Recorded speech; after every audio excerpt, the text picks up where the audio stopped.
BNP তো আসলে ওই যে ধরেন জাতীয় নির্বাচনের সময় দেখবেন জামাত কিন্তু তাদের প্রার্থী তালিকা প্রকাশ করে বিভিন্ন জায়গায় প্রার্থীদের গণসংযোগ করতেছিল। আবার দেখবেন যে তারা কিন্তু নির্বাচন না হওয়ার মতো করে কিছু কর্মসূচি যুগপৎভাবে সারা বাংলাদেশে পালন করছিল। সেগুলো কি? নির্বাচনের পরিবেশ এখন নেই, নির্বাচন হওয়ার মতো এখনো সেই রকম পরিবেশ দেখা যাচ্ছে না, এই জাতীয় বক্তব্য। 11 দলীয় জোট, তখন 10 দলীয় জোট ছিল, 10 দলীয় জোটের ব্যানারে বিভিন্ন জায়গায় বক্তব্য রেখেছে। এখন যে দেশের পরিস্থিতি, সেই পরিস্থিতি নির্বাচন হওয়ার মতো যোগ্য না। নির্বাচনের পরিবেশ জাতীয় নির্বাচনের ক্ষেত্রে কিন্তু প্রার্থীদেরকে মাঠে নামায় দিচ্ছে।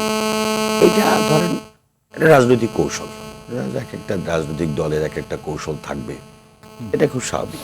ফোনটা একটু দয়া করে রমদের ফোনটা বন্ধ করতে হবে, কারো সম্ভবত ফোন। হ্যাঁ, ফোন বন্ধ করে আছে। জি, এটা রাজনৈতিক কৌশল। তো রাজনৈতিক কৌশলের এক একজনের কৌশল এক এক থাকবে, সেই ব্যাপারে আমার কোনো বক্তব্য নেই। এটা ওনারা যেমন জাতীয় নির্বাচন সম্ভবত ওনারা চান নাই, যখন জাতীয় নির্বাচন চাওয়ার কথা ছিল তখন ওনারা চান নাই। ওনারা সারা দেশে একদিকে আলোচনা চলতেছে ঐকমত্য কমিশনের, আরেকদিকে ওনারা বিভাগীয় পর্যায়ে বড় বড় শোডাউন করছিলেন।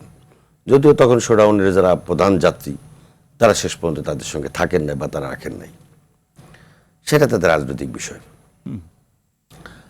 তো কৌশলগত কারণে রাজনৈতিক দলের বিভিন্ন প্রেক্ষাপট থাকতেই পারে। এখন তারা নাম ঘোষণা, সেই কৌশলে বিএনপি বা আপনারা পিছিয়ে কেন? আমরা পিছিয়ে নাই, আমাদের তো আর প্রার্থী নতুন করে পরিচয় করানোর দরকার নেই। জামাত ইসলামী প্রার্থীদেরকে পরিচয় করাইতে হয়। কিন্তু বিএনপির প্রার্থী কারা হবে এটা নিয়ে কিন্তু একটা আলোচনা সমালোচনা দুটি আছে। সেটা নির্বাচনের সময় বোঝা যাবে। এটা তো বিএনপির নির্বাচনের সময় রহমতুল ভাই আমরা তো প্রার্থী দেখতেই পাবো যখন না, এটা বিএনপির কৌশল। এটা না, কৌশলের জায়গাটাতে, যে জায়গাটাতে সমালোচনা, যে যারা প্রশাসক হিসেবে নিয়োগ পেয়েছেন আইন কানুনের ফাঁকফোকর দিয়ে তারাই চূড়ান্ত প্রার্থী হবেন কিনা, ফাঁকফোকরের বিষয়টাই তো। আপনার যদি প্রশাসকদের মধ্য থেকে কেউ নির্বাচন করেন, তারা পদত্যাগ করে তারপর নির্বাচন করবেন, এটা ফাঁকফোকরের কি আছে? এটা তো জানা জিনিস। প্রশাসকদের মধ্যে যদি কেউ নির্বাচন করেন তাহলে তারা পদত্যাগ করে তারপর নির্বাচন সেটা কনফ্লিক্ট অফ ইন্টারেস্ট হয়ে যাবে না? না, কনফ্লিক্ট অফ ইন্টারেস্ট হবে কেন? কারণ আপনি এই যে বলতেছেন যে প্রশাসক ভাই বললো না, এক ফাঁকে আমি একটু শুনলাম যে প্রশাসক কেন নিয়োগেরটাকে তো তারা তীব্র বিরোধিতা করলেন, এর আগেও করেছেন, তিনি এখানে বসেই করলেন। হ্যাঁ, তো তীব্র বিরোধিতা করতেই হবে। কারণ এই যে অন্তর্বর্তীকালীন সরকারের সময় বিভিন্ন জায়গায় আপনার প্রশাসকই তো ছিল। জি, সেটাও তো অন্তর্বর্তীকালীন সরকার, নামই তো অন্তর্বর্তী, সেখানে প্রশাসক কেন দরকার ছিল? অর্থাৎ যে সময়টা চলছে সেই সময়টা চালিয়ে যাওয়ার জন্য, কাজ করার জন্য একজন হেড অফ ডিপার্টমেন্ট বা একজন প্রশাসক দরকার। এই কারণেই তো বিভিন্ন জায়গায় আপনি দেখবেন যে বিভাগীয় কমিশনার অতিরিক্ত দায়িত্ব হিসেবে আপনার প্রশাসকের দায়িত্ব পালন করেছে। তো দায়িত্ব তো একজনে থাকতে হবে। মানে তিনি যদি আবার নির্বাচন করে তখন আসলে সবকিছু তার নিয়ন্ত্রণের মধ্যে চলে, নির্বাচন করবে না। যেহেতু রাজনৈতিকভাবে প্রশাসক নিয়ে রাজনৈতিক দল ক্ষমতায়, রাজনৈতিক দল নির্বাচিত হয়েছে, এবং অতীতে ইতিহাস এরকমই যে রাজনৈতিক দল নির্বাচিত হয়েছে, যতদিন পর্যন্ত নির্বাচন না হয় ততদিন পর্যন্ত একজন রাজনৈতিক প্রতিনিধি সেখানে প্রশাসকের দায়িত্ব পালন করছেন।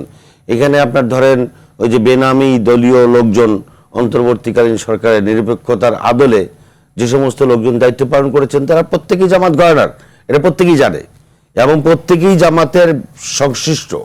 তো সেই জামাত সংশ্লিষ্টতা যদি অন্তর্বর্তীকালীন সংশ্লিষ্ট মানে কি সুবিধাভোগী? জামাত সংশ্লিষ্ট, এখানে আমি সুবিধাভোগী বলে আমি কাউকে ছোট করতে চাই না। অর্থাৎ আপনি দেখেন, আমি আপনাকে বলি, আপনার এক একজন ভিসি তো অন্তর্বর্তীকালীন সরকার কোন নিরপেক্ষ সরকার। তো নিরপেক্ষ সরকারের আমলে একজন ভিসি তার যে 447 দিন ক্ষমতা ছিল, ভিসি সাহেব নিয়োগ দিয়েছেন 552 জন। চট্টগ্রাম বিশ্ববিদ্যালয়ের কথা বলছেন? আমি কয়েকটা বিশ্ববিদ্যালয়ের নাম আপনাকে বলতে পারি, একটা দুইটা না। আমি আপনাকে আমি আমার কাছে ডাটা আছে, আমি আপনাকে দিচ্ছি। সেটা হচ্ছে